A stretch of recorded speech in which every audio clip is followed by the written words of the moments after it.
Bismillahirrahmanirrahim. Assalamualaikum warahmatullahi wabarakatuh. Alhamdulillahillazi arsala rasulahu bil huda wa dinil haq liyuzhirahu 'alad dini kulli wa kafa billahi syahida. Asyhadu an la ilaha illallah wa asyhadu anna Muhammadar Rasulullah. Kita bersyukur kehadirat Allah Subhanahu wa taala. Allah takdirkan kita dalam keadaan sehat. Mudah-mudahan semua pemirsa, mahasiswa-mahasiswa kami yang menonton YouTube ini juga dalam keadaan sehat walafiat serta selalu berada dalam lindungan Allah Subhanahu wa taala. Salawat dan salam kita sampaikan kepada tauladan kita Nabi Muhammad sallallahu alaihi wasallam. Para mahasiswa yang kami banggakan, insya Allah kita pada pertemuan ke-15 ini dalam kuliah Psikologi Umum dan Perkembangan akan menyimpulkan saja dari berbagai bahasan yang sudah kita kerjakan, terutama kita sudah membahas bagaimana karakteristik perkembangan pada setiap tahap perkembangan yang terjadi mulai dari prenatal sampai dengan usia lanjut. Nah, sekarang kita lihat bagaimana perkembangan aspek-aspek kepribadian itu terjadi, kemudian bagaimana teori-teori perkembangan menjelaskan karakteristik perkembangan pada setiap tahap perkembangan. Ibu akan share.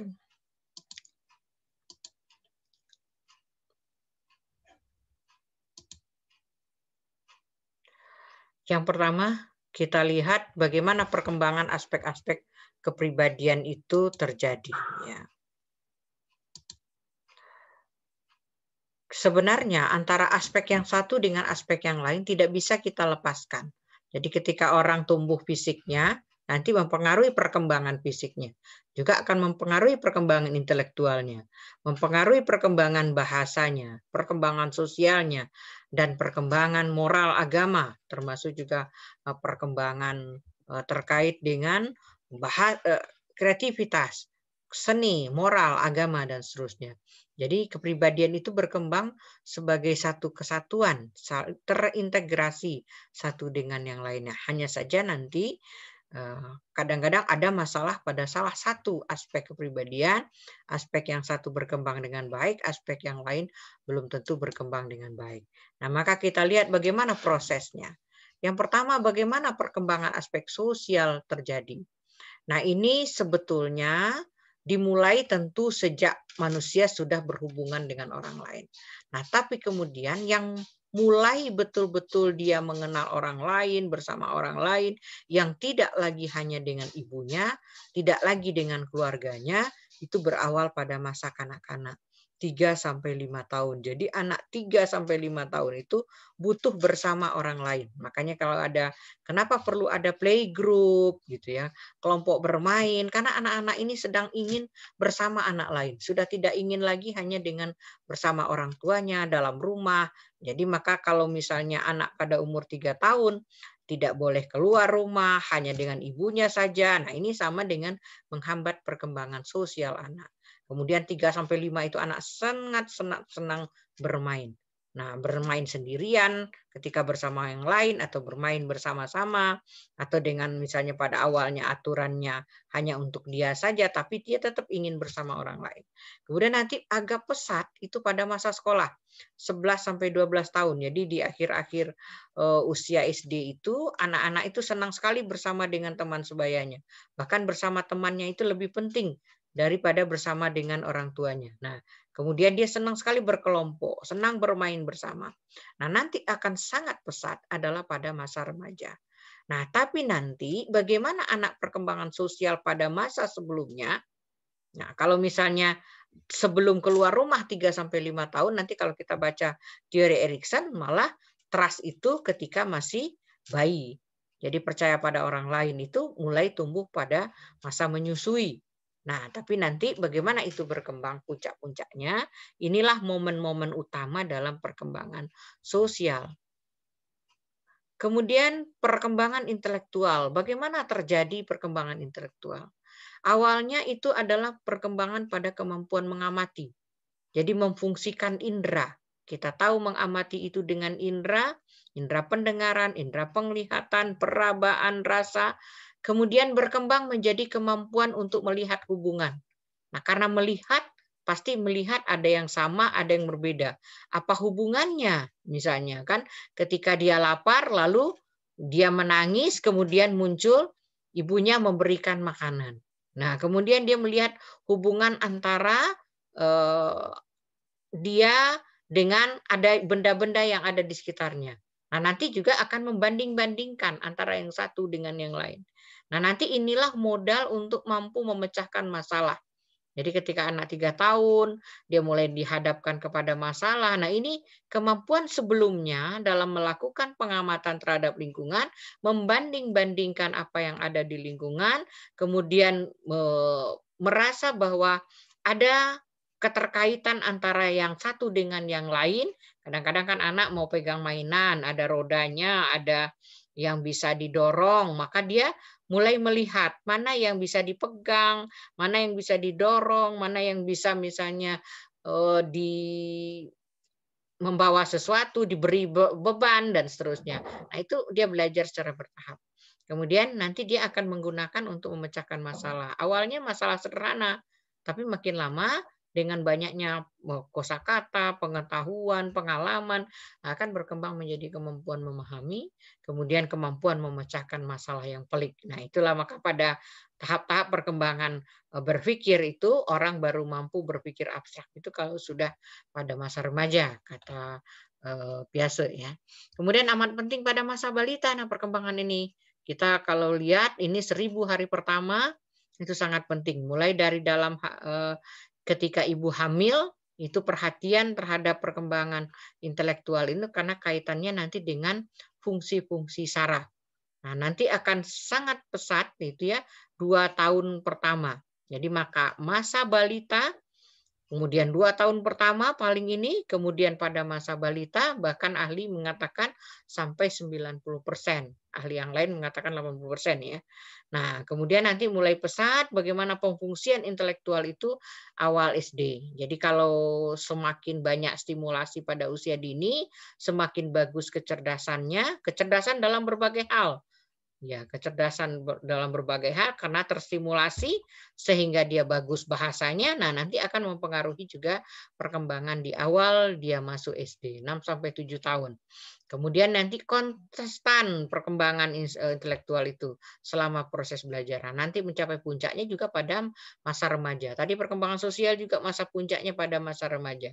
Kemudian masa perkembangan berikutnya bukan berarti orang itu terus bertambah inteligensinya, tetapi sifatnya lebih banyak kepada pengayaan. Jadi kalau ada orang dewasa, sekolah lagi S2, S3 sampai dia profesor, kecerdasannya dalam arti kapasitas tidak bertambah, tapi penggunaan yang semakin banyak sehingga memperkaya ya, sifatnya pendalaman, perluasan wawasan. Nah, ini perkembangan intelektual.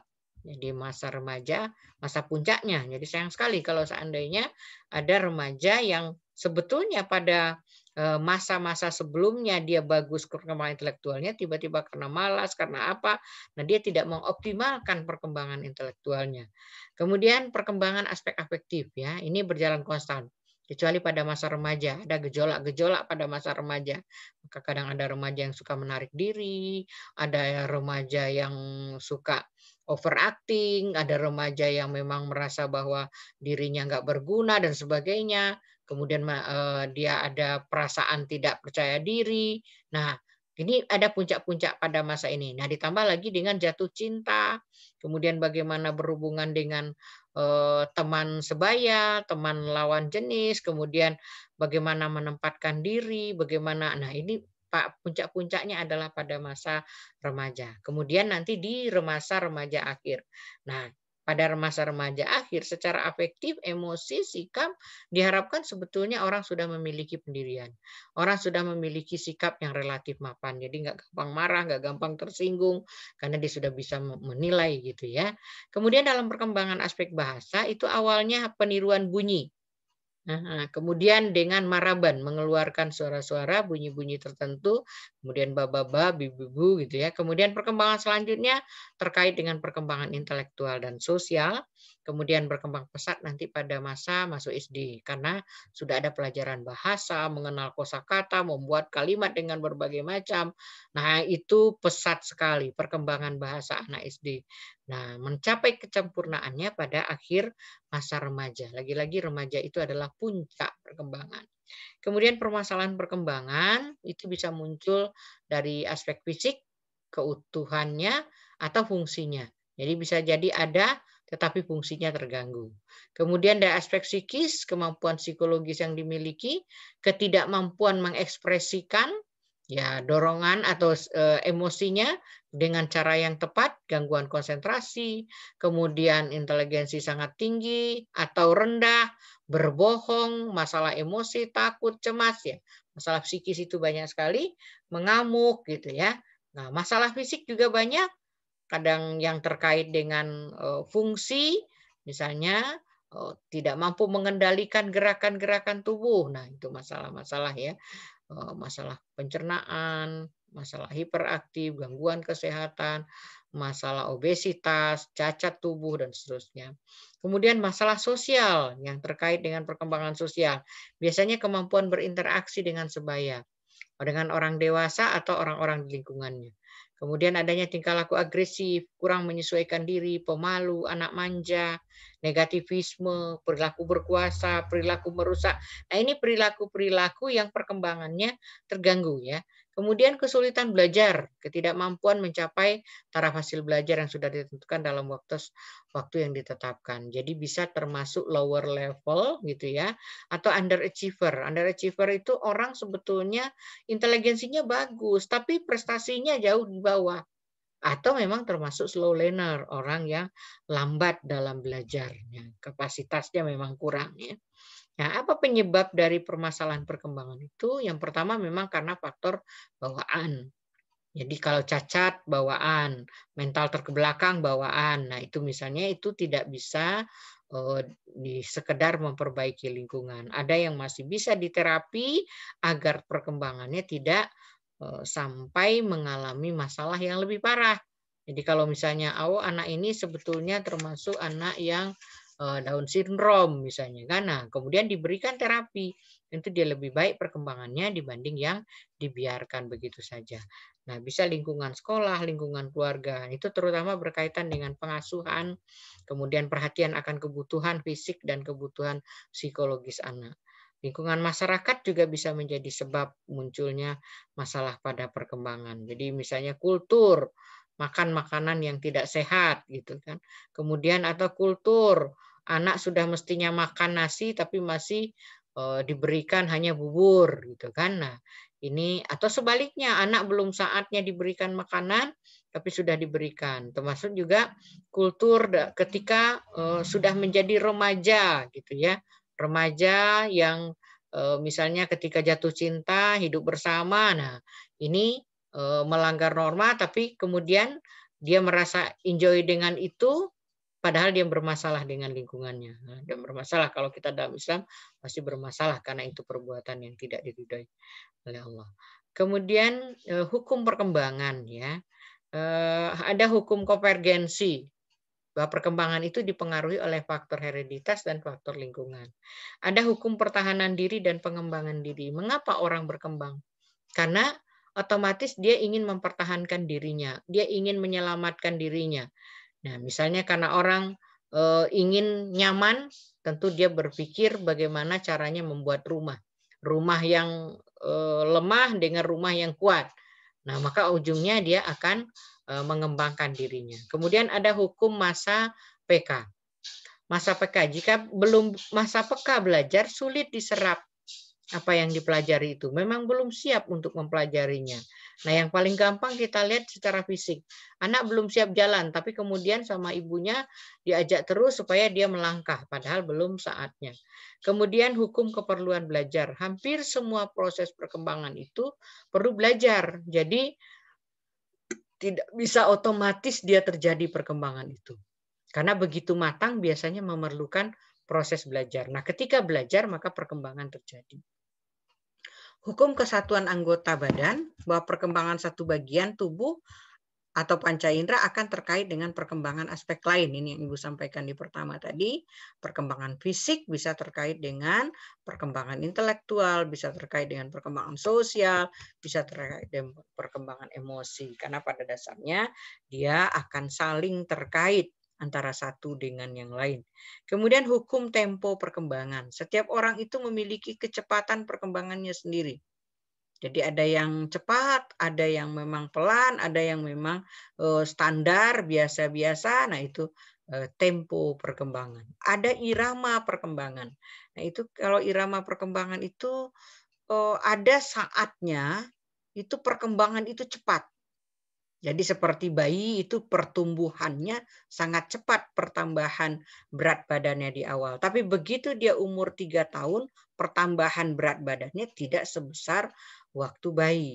Nah, begitu juga perkembangan bahasa. Begitu anak sekolah ternyata perkembangan bahasanya menjadi cepat. Nah, kadang-kadang perkembangan itu melambat. Jadi ada iramanya. Misalnya sedikit terjadi perubahan. Misalnya semasa anak SD itu relatif. Nanti begitu dia memasuki anak kanak-kanak akhir, masih menjelang masa remaja, nah itu baru terjadi lagi percepatan dalam perkembangan. Kemudian ada hukum rekapitulasi. Proses perkembangan itu sebagai proses pengulangan apa yang terjadi pada nenek moyang pada masa sebelumnya atau berevolusi. Ya, ini kalau kita lihat misalnya berburu itu ternyata terjadi terus, bukan hanya pada zaman dulu. Anak-anak sekarang juga kalau ada capung pasti senang dia menangkap capung gitu kan. Kemudian juga remaja-remaja gitu kan kalau ingin ini dia belajar berburu, dia belajar mengejar binatang gitu kan, dan atau misalnya untuk makanan ya sifatnya menangkap burung yang bisa disembelih gitu ya.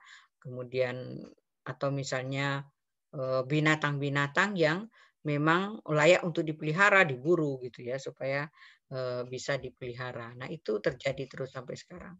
Kemudian teori perkembangan ya. Teori perkembangan itu mulai dari yang tradisional, teorinya nativisme bahwa bayi lahir kalau menurut nativisme sudah membawa sifat baik atau buruk. Jadi lahir itu sudah ada yang nanti akan berperilaku buruk, ada yang berperilaku baik. Nah, katanya lingkungan sekitar tidak berdaya untuk mempengaruhi perkembangan anak. Jadi yang paling menentukan itu adalah faktor bawaan. Jadi kalau mau jadi pemusik itu sudah dibawa sejak lahir mau jadi pemusik. Kalau mau misalnya mau jahat itu sudah dibawa, itu kata nativisme. Tapi teori ini kemudian banyak ditolak oleh para ahli, terutama para ahli pendidikan, karena seolah-olah orang itu tanpa pendidikan pun bisa baik gitu ya. Kemudian orang misalnya sudah dididik pun pasti akan buruk. Nah, itu ditolak ya. Kemudian makanya muncul teorinya empirisme, John Locke, teori tabula rasa ya atau lingkungan lah yang paling berpengaruh. John Locke balik lagi, nggak ada tuh kosong tuh gitu kan, seperti apa namanya orang lahir itu nggak ada apa-apanya, maka yang mengisinya adalah lingkungan. Kemudian ada teori konvergensi yang tadi sudah kita bicarakan juga William Stern, bahwa perkembangan itu dipengaruhi oleh faktor bawaan dan juga oleh faktor lingkungan. Lalu ada teori interaksionisme. Nah, menurut Piaget, perkembangan itu terjadi secara bertahap, sejalan dengan perkembangan kognitif. Ini perkembangan tahap-tahap perkembangan kognitif dari bayi sampai dengan remaja. Ya. Kemudian ada teori psikodinamika, yaitu teori Sigmund Freud dan teori Erik Erikson. Nah, perkembangan terjadi secara bertahap pada masing-masing tahap, dan setiap tahap itu mengalami konflik-konflik internal yang harus terselesaikan. Jadi pada setiap tahap perkembangan ada saja masalah yang harus selesai. Nah, itu nanti yang ujungnya kalau dia tidak mencapai tugas perkembangannya, maka dia akan mengalami masalah. Nah, contoh ini ya, teorinya Sigmund Freud. Menurut Sigmund Freud, ini juga sudah kita bahas sebelumnya, sekedar penegasan saja, perkembangan itu sesuatu yang tidak disadari. Kita nggak tahu tuh berapa persis kekuatan tangan kita bertambah, kita tidak tahu berapa besar misalnya tenaga kita bisa bertambah, Walaupun kita tahu umur bertambah, tetapi kita tidak tahu persis fungsi mata kita sudah bertambah seperti apa, fungsi intelektual kita sudah bertambah seperti apa, maka kata Sigmund Freud, perkembangan itu sesuatu yang tidak kita sadari. Bahkan Sigmund Freud yang penting itu adalah menggali ketidaksadaran itu ya. Perilaku hanya permukaan dari kerja pikiran, karena yang paling besar itu adalah alam bawah sadar, kemudian amal sadar, maka yang disadarinya sedikit. Nah, pengalaman pada usia dini dengan orang tua itulah yang sangat signifikan membentuk perkembangan kepribadian. Jadi kalau mau karakteristik kepribadian orang, lihatlah masa lalunya. Nah, itulah kata Sigmund Freud. Maka dia membagi tahap-tahapan perkembangan sosial dari kepuasan dan yang diperoleh anak pada setiap tahap perkembangan. Tahap pertama disebut dengan usia 0 sampai 1,5 tahun itu adalah tahap oral. Nah, di mana pada saat ini yang sangat penting itu adalah kepuasan melalui oral atau melalui mulutnya. Kepuasan terpusat pada mulut, maka anak menyusu itu adalah dalam rangka memenuhi kepuasan oral. Segala sesuatu akan dimasukkan ke dalam mulut. Kalau tidak mendapatkannya biasanya jempolnya dihisap gitu ya. Nah, kemudian pada tahap berikutnya adalah tahap anal. Nah, tahap anal itu berarti dubur ya, usia 1,5 sampai 3 tahun. Kepuasan itu terpusat pada anus. Jadi anak 1,5 dan 3 tahun itu seringkali senang berlama-lama di toilet karena dia ternyata menikmati kesenangan untuk keluarnya buang air besarnya itu. Nah, kemudian pada tahap justru kalau dimarah-marahin pada masa ini tidak bagus untuk perkembangan masa berikutnya. Kemudian tahap 3 sampai 6 tahun. Ini yang disebut dengan tahap palus atau penis ya. Palik. Nah, kepuasan di sini mulai pada alat kelamin. Maka kalau ada anak 3 tahun pegang-pegang alat kemaluannya itu jangan diteriakin gitu ya. Tapi kalau mau dialihkan saja karena memang sudah merasakan senang melalui alat kelaminnya, tapi kalau dia sering memegang-megang bisa iritasi, bisa berbahaya juga untuk kesehatannya. Maka pada masa ini muncul kata Sigmund Freud itu yang disebut dengan Oedipus kompleks. Oedipus kompleks itu keinginan untuk menggantikan orang tua yang berjenis kelamin sama karena ingin dekat dengan yang orang tua yang berbeda jenis kelamin. Jadi anak perempuan itu 3 sampai 6 itu sangat ingin dekat dengan ayahnya. Bahkan merasa disaingi. Kalau ibunya dekat-dekat gitu ya, dia ingin dialah yang diutamakan. Kemudian sebaliknya juga anak laki-laki katanya lebih senang dekat dengan ibunya pada umur 3 sampai 6 tahun itu. Kemudian tahap berikutnya, kalau tidak dapat ini anak bisa saja merasa kecemasan atau merasa tidak punya tokoh ya. Makanya hati-hati kalau ada pasangan suami istri yang tidak sama-sama mendidik anaknya, hanya salah satu, nah ini akan ada yang hilang ya menurut Sigmund Freud ini. Kemudian tahap laten, usia 6 tahun sampai puber. Nah, kesenangan itu seksual ditekan di balik perkembangan intelektual. Kenapa anak 6 tahun itu kan sibuk bermain, sibuk dengan segala aktivitas. Nah, kita tidak tahu di zaman sekarang ini karena banyak juga anak yang sibuk dengan handphonenya, kadang-kadang kita tidak tahu yang ditonton itu malah yang tidak pantas ditonton. Nah, itu sebetulnya bisa membahayakan juga untuk perkembangan seks anak itu. Nah, ini sebetulnya kesenangan seksual itu justru kalau anak sibuk, nah disimpan, malah itu bagus ya, karena dia sibuk dengan kegiatan sekolah, PR, kemudian ikut kegiatan ekskul, kegiatan latihan, les apa begitu ya, bahasa Inggris, seni, nari. Nah, makin banyak kesibukan anak, itu makin dia tersimpan. Dan itu enggak masalah gitu ya. Kemudian tahap genital. Nah, ini pada tahap inilah baru berfungsinya alat-alat reproduksi, usia puber dan selanjutnya, maka kesenangan seks itu untuk kepuasan hubungan seksual. Nah, karena di sini orientasinya sudah berkeluarga. Nah, kemudian perkembangan kognitif sudah kita bicarakan, ada teorinya Piaget. Tahap pertama tahap sensori motorik 0 sampai 2 tahun, di mana bayi di sini membangun pemahaman tentang dunia dengan mengkoordinasi pengalaman indranya, karena sensori pada motor. Jadi bagaimana dia bergerak mengikuti sensori pada indranya. Nah, bayi mengalami kemajuan dari tindakan instingtual, jadi gerak itu pada awalnya sekedar insting ya. Jadi bukan dan refleks. Jadi kalau misalnya jarinya, telapak kakinya dipegang, kemudian dia mengkerucut itu awalnya refleks, tetapi kemudian dia akan berubah gitu ya untuk bagaimana dia mengendalikan indranya itu untuk sesuai dengan stimulasi yang diberikan oleh lingkungan. Jadi dia mulai tahu apa bedanya dirinya dengan lingkungannya. Apa bedanya misalnya tangannya dengan ada bantal di situ, dipegang misalnya kan, dan seterusnya. Kemudian tahap praoperasional 2 sampai 7 tahun. Anak mulai merepresentasikan dunia dengan kata dan gambar. Nah, di sini berpikir simbolis ya, segala macam itu jadi disimbolkan. Di kursi juga bisa jadi kereta api. Kemudian kalau apa misalnya bantal guling bisa jadi boneka dan seterusnya. Nah, kata dan gambar itu merefleksikan pemikiran simbolis. Maka anak-anak sini sangat senang bermain pura-pura ya. Pura jadi kucing, pura-pura jadi ayam, misalnya mengeluarkan suara dan seterusnya. Kemudian anak mulai mengenal berbagai macam konsep ya melalui indera, kemudian juga tindakan fisik. Anak berpikir tapi masih pada sifatnya egosentris, masih terpusat pada dirinya dan intuitif. Jadi cenderung belum logis ya, belum semuanya logis. Kemudian nanti pada tahap konkret operasional, nah disinilah baru dia berpikir logis. Anak bisa bernalar, kemudian bisa melihat kejadian-kejadian dari berbagai sisi, bisa mengklasifikasi, bisa melihat hakikat suatu jumlah, kemudian volume, dia bisa melihat dari perspektif orang lain. Nah, walaupun sebetulnya belum sebagus nanti pada tahap berikutnya.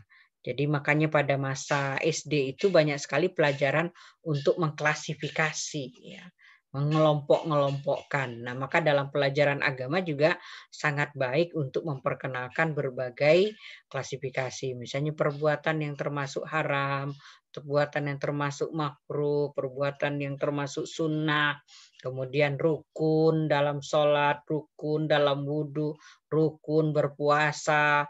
Nah, ibadah-ibadah diperkenalkan, kemudian diperkenalkan juga akhlak, aturan-aturan dalam berperilaku. Nah, itu supaya anak itu karena dia sudah siap ya, supaya dia bisa mengamalkannya, karena dia sudah siap secara logika kata biasa ya. Kemudian tahap yang tertinggi adalah tahap operasional konkret, operasional formal, atau yang di sini sudah mampu berpikir abstrak ya. Kemudian sudah ada idealisme, sudah banyak menguji segala sesuatu dengan logikanya. Kemudian teorinya Vygotsky, anak secara aktif itu menciptakan pengetahuan sendiri. Tapi lingkungan itu memberikan pengaruh yang sangat penting. Kemudian interaksi sosial budaya itu menuntun perkembangan kognitif. Kenapa? Anak belajar bahasa dari kulturnya, anak mengingat, anak menghitung. Itu sesuai pasti dengan konteks budaya di mana dia hidup. Jadi cara anak-anak di hutan mungkin menghitung dengan kayu, tapi anak di kota mungkin dengan kalkulator, gitu ya. Nah, itu ternyata perkembangan sosial budaya itu turut mempengaruhi perkembangan kognitif dan bahasa. Karena bahasa itu adalah otomatis wujud dari perkembangan kognitif.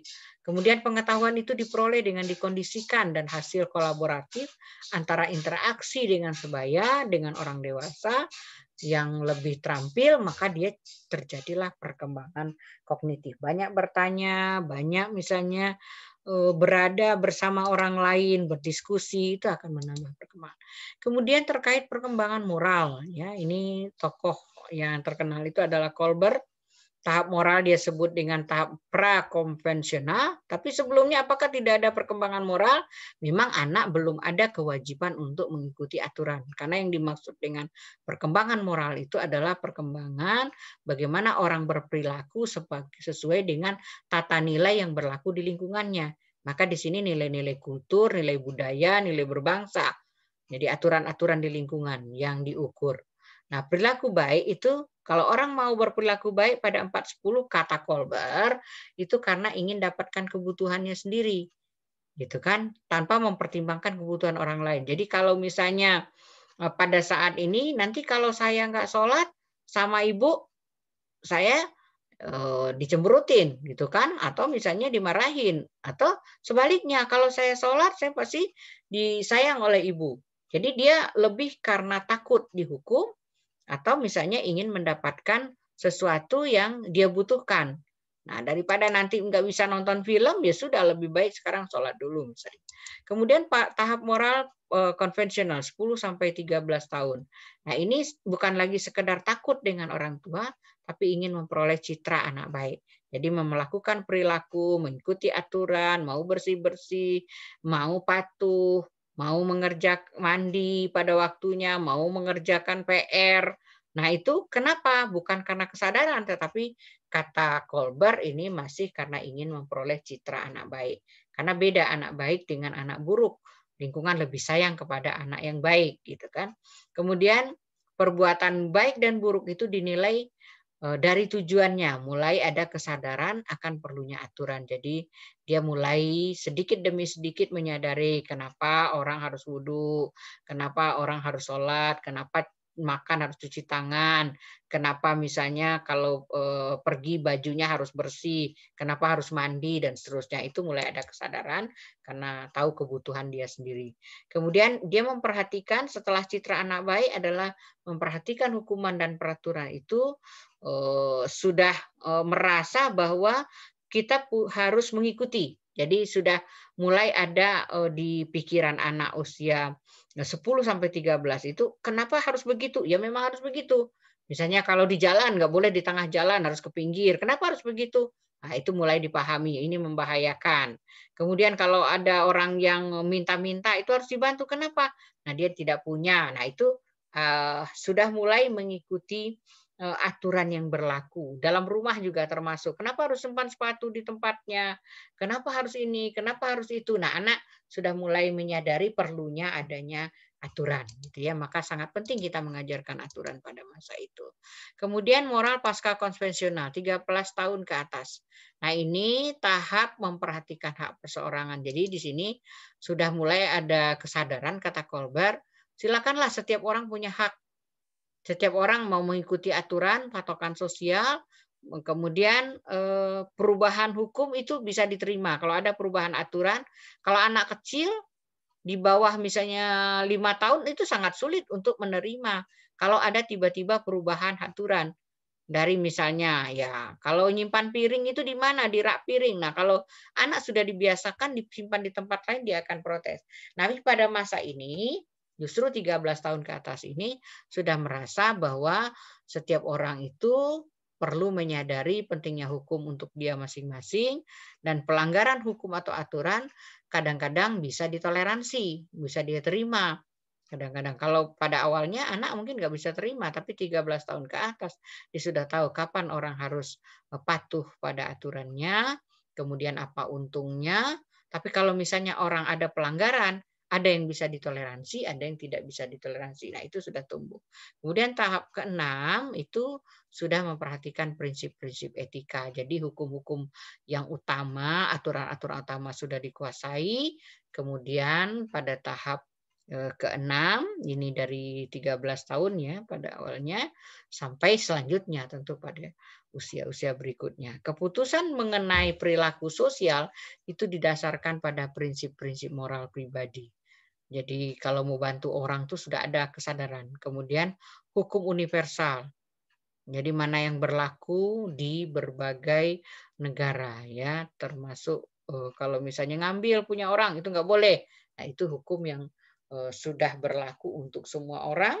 Kemudian dia menilai baik buruknya itu sudah dari kebaikan secara umum dan juga mementingkan kepentingan orang lain, bukan hanya untuk dirinya sendiri. Kemudian keyakinan terhadap moral pribadi dan nilai-nilai tetap melekat. Nah, maka perilaku bermoral itu ujungnya nanti dilakukan dengan hati nurani. Jadi tidak lagi ada keterpaksaan, tidak lagi karena takut dengan orang tua. Nah, sehingga moral dipandang bukan lagi sekedar kesepakatan tradisi sosial, tapi mungkin sesuatu yang memang harus dilakukan ya.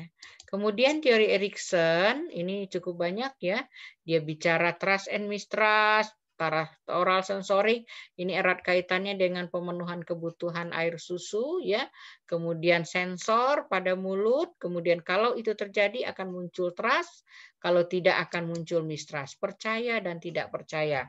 Nah, maka banyak curiga pada masa-masa berikutnya bisa bersumber dari ketidakpuasan pada masa 0 sampai 1 tahun. Lalu anal, karena dia sejalan dengan teorinya Freud ya, autonomy and shame, anal maskular ya. Satu sisi ingin mencoba sendiri, tapi di sisi lain malu gitu ya. Maksudnya apa? Bahwa anak merasakan adanya kebebasan karena dia sudah pandai misalnya bergerak ke sana ke sini, kalau sudah bisa berjalan, sudah bisa, tapi ingin mencoba ini, mencoba itu, tetapi ada kalanya tidak bisa. Nah, maka sejalan dengan itu dia muncullah perasaan autonomi di satu sisi, tapi shame di sisi yang lain. Ingin mengetahui segala sesuatu yang ada di lingkungan, ingin menguasainya, tumbuh perasaan bebas, tapi jika dalam hal tertentu tidak mampu, butuh bantuan orang lain. Nah, maka di situ dia bersosial. Bu, kenapa begini? Tolong ini. Nah, itu. Di sana dia merasa bahwa ada saatnya dia bisa melakukan sendiri, tapi di saat lain dia membutuhkan orang lain. Kemudian masa genital lokomotor ini antara inisiatif dengan rasa bersalah 3 sampai 6 tahun. Kita tahu anak 3 tahun tadi sudah mulai bersosial, ingin bersama anak lain sama sampai 6 tahun ini ada di playgroup, di TK, ingin muncul perasaan-perasaan ingin bebas berinisiatif, tetapi kemudian ada rasa bersalah ketika dia tidak mampu. Nah, anak di sini melepaskan keterikatannya dengan orang tua karena mulai pergi ke playgroup, kemudian secara bebas berhubungan dengan orang lain, dengan lingkungan, tetapi jika muncul masalah, maka muncul perasaan salah. Misalnya ya seperti main kemudian dengan temannya berebut mainan atau misalnya saling mengalahkan. Satu sisi ingin membuat sesuatu, tapi sisi lain kadang-kadang berbenturan kepentingan, muncul masalah dengan lingkungan. Nah, tapi dia akan belajar bagaimana caranya menyelesaikan masalah dengan lingkungan itu kalau dia diberi kesempatan untuk bersama orang lain. Kemudian masa laten ya. Tahap 6 sampai 12 tahun memperoleh perasaan gairah kemampuan mencipta sesuatu, kemudian ingin membuat tetapi sisi lain ada rasa tidak mampu. Maka antara ingin mencipta dengan rasa tidak mampu, bagaimana dia mengatasi rasa rendah diri. Nah, anak menyadari kebutuhannya untuk mendapatkan tempat dengan kelompok seumurnya. Kita tahu ini sangat senang anak-anak itu berkumpul. Main sana, main sini, bikin kegiatan ini, bikin kegiatan itu. Nah, 6 sampai 12 tahun. Makanya mereka bersepeda, main bola, dan seterusnya. Nah, namun karena masih anak kecil, anak membutuhkan perasaan bahwa ia sempurna sebagai manusia, timbul rasa rendah diri. Nah, ini kalau dibiarkan, bisa permanen kalau seandainya anak banyak dikritik, serba tidak bisanya yang ditonjolkan, bukan bisanya, maka muncul rasa tidak percaya diri. Nah, ini akan berpengaruh pada perkembangan masa berikutnya. Kemudian masa remaja, ya identitas dan kekaburan. Antara sudah menemukan identitas dirinya dengan masih bingung dengan hakikat dirinya. Karena mencari jati diri, nggak ketahuan jati dirinya, nggak pede dengan apa yang ada pada dirinya, maka ini akan menjadi masalah pada perkembangan. Jadi jika ia mengetahui siapa dirinya, apa yang harus dilakukan, kapan dan bagaimana melakukan, maka ia akan tahu perannya di masyarakat. Nah, itu akan nyaman. Jika ia melibatkan diri dalam ideologi, berarti ia mencapai identitas. Jelas ideologinya pada masa remaja ini. Kalau masih belum, dia masih berada pada kekaburan identitas. Nah, ini juga akan menimbulkan masalah pada perkembangan berikutnya. Nah, masa dewasa atau polarisasi antara keintiman dan keterasingan. Karena pada masa ini 18 di akhir masa remaja memasuki masa dewasa awal, orang akan sibuk mencari karirnya sendiri, kemudian dia apakah akan bisa intim dengan seseorang atau misalnya merasa terasing ketika bersama orang lain. Nah, masa ketika memperoleh kesempatan untuk tidur dalam kehidupan masyarakat karena mulai berperan. Ada kegiatan-kegiatan di masyarakat, ada Karang Taruna, ada kegiatan-kegiatan, misalnya mentoring, ada kegiatan pelatihan, ada kursus, ada apa. Nah, dia terikat dengan, salah satu kegiatan yang ada di masyarakat yang membuat dia merasa bahwa dirinya itu bermakna. Nah, kemudian mulai muncul kesiapan, bukan lagi sekedar puber, kesiapan untuk memilih pasangan. Nah, biasanya pada masa ini orang akan, menentukan pasangannya seperti apa yang dia inginkan. Nah, ini pada masa ini, kalau dia berhasil membentuk, hubungan yang intim, akrab gitu ya, baik dalam sesuai dengan tentu batas-batas nilai yang dianut ya, maka dia akan berada pada masa dewasa muda yang nyaman ya. Kemudian pada masa berikutnya, masa dewasa 21 sampai 60 tahun, masa dewasa awal ya 21 sampai 40 sampai 60. Nah, ini menurut Erikson diperolehnya perasaan generatif. Produktif atau hampa. Nah, kalau dia bahagia pada masa ini, dapatkan karir, dapatkan pasangan, bisa membangun hubungan harmonis di rumah tangga, bisa membangun hubungan harmonis di dunia kerja, bisa membangun harmonis di masyarakat, maka dia akan merasakan kepuasan. Jadi dia merasa sudah produktif, hidupnya sudah bermakna, anak-anak yang dibesarkan juga sudah bisa mandiri gitu, maka dia akan berada pada perasaan produktif, berguna. Tapi sebaliknya jika di sini banyak masalah, tidak jelas karirnya, tidak jelas hubungan dengan orang lain, sulit sekali untuk membangun keharmonisan dengan pasangan hidup, membangun keharmonisan dengan anak, dalam rumah tangga, dengan tetangga, dunia kerja, maka pada masa dia dua usia ini justru hampa, nggak jelas apa maunya. Nah, ini dengan karir yang jelas, keluarga yang jelas. Nah, perkawinan bahagia akan memberikan landasan yang baik bagi perkembangan anak dan keturunannya. Tapi kalau perkawinan tidak bahagia, nah ini akan menimbulkan banyak masalah, bukan hanya pada dirinya, tetapi juga pada lingkungannya. Nah, maka di sini perlu ilmu berbagai macam, 21 sampai 60, ilmu mendidik, ilmu berkeluarga, ilmu agama, ilmu tentang bersosial, bernegara dan seterusnya. Kemudian kematangan, ya ini pada masa tua ya. Apakah orang akan sampai pada integritas gitu, integritas ego atau pada kesedihan? Jika gagal-gagal di sini maka muncullah rasa sedih, rasa tidak berguna pada masa tua. Tapi jika pada masa sebelumnya ini positif, baik perkembangannya, maka akan muncul integritas, ya kenyamanan pribadi dan sebaliknya jika tidak muncul maka akan muncul kesedihan demi kesedihan. Nah, mungkin itu yang utama berkaitan dengan teori perkembangan. Lalu nanti Anda pelajari bagaimana perkembangan fisik terjadi, bagaimana perubahan dari pertumbuhan-pertumbuhan pada setiap tahap ya. Kemudian juga Anda pelajari bagaimana pada masa prenatal, bagaimana perkembangan saraf-saraf otak dan bagaimana pengaruh gizi, kemudian juga karena awal. Nah, ini sebetulnya sudah kita bahas. Mudah-mudahan Anda sudah memahami dan Ibu kira secara umum kita sudah paling tidak menguasai karakteristik daripada masing-masing tahap perkembangan sehingga bisa membedakan mana yang perkembangannya normal, mana yang belum. Nah, jika masih belum terlalu mapan kita memahami secara bertahap, akan bisa terus dipelajari dengan banyak membaca, mengamati apa yang terjadi pada tahap-tahap perkembangan. Ibu kira demikian yang bisa disampaikan.